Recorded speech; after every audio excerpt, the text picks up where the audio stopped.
Sejam bem-vindos à nossa aula de número 3 do curso chamado Para o Presbítero. E a gente está caminhando nesse mini curso para observar melhor como é que funciona o chamado bíblico, como é que a Escritura nos apresenta o papel dos presbíteros.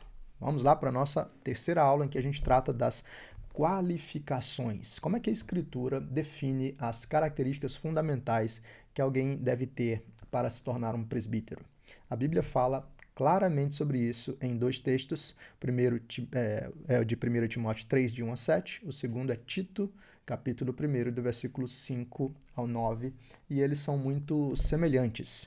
Então, 1 Timóteo diz: fiel é a palavra, se alguém aspira ao episcopado, excelente obra almeja.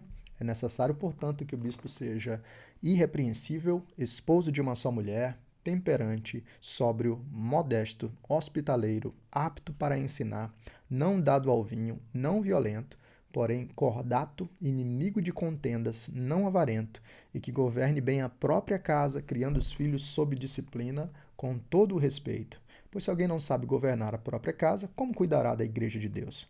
Não seja neófito, para não suceder que se ensoberbeça e incorra na condenação do diabo.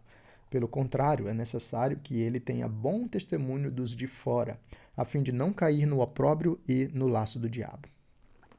Então, em Tito, a gente tem características semelhantes, né? Alguém que seja irrepreensível, marido de uma só mulher, que tenha filhos crentes, que não são acusados de dissolução, nem são insubordinados, porque é indispensável que o bispo seja irrepreensível como despenseiro de Deus, não arrogante, não irascível, não dado ao vinho, nem violento, nem cobiçoso de torpe ganância, antes hospitaleiro, amigo do bem, sóbrio, justo, piedoso, que tenha domínio de si, apegado à palavra fiel, que é a segunda doutrina, de modo que tenha poder tanto para exortar pelo reto ensino, como para convencer os que o contradizem.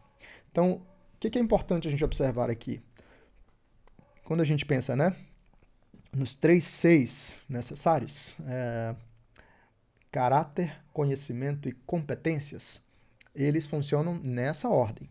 Primeiro a gente tem a Escritura falando sobre caráter, e depois ela vai falar sobre conhecimento e competência. Então, caráter, a gente tem aqui irrepreensível em sua conduta, marido de uma só mulher, enfatizando a fidelidade conjugal, temperante, sóbrio em suas decisões. O presbítero não pode ser alguém impulsivo, tem que ser alguém firme, hospitaleiro e bondoso, e não pode ser dado ao vinho nem violento, né? Então ele precisa ter domínio próprio.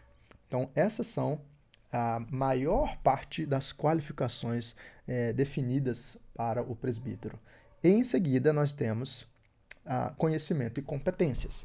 Então ele tem que conhecer a sã doutrina para ser então apto a ensiná-la, tem que ser capaz de exortar e de convencer os contradizentes, tem que governar bem a própria casa, tem que manter os filhos sob disciplina e não pode ser um recém-convertido. Essas características são importantes para nos livrar dos equívocos, né?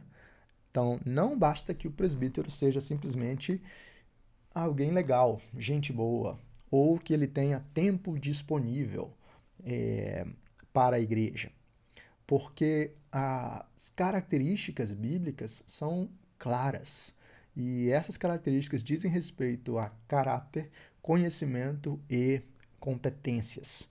Então, disponibilidade não é qualificação.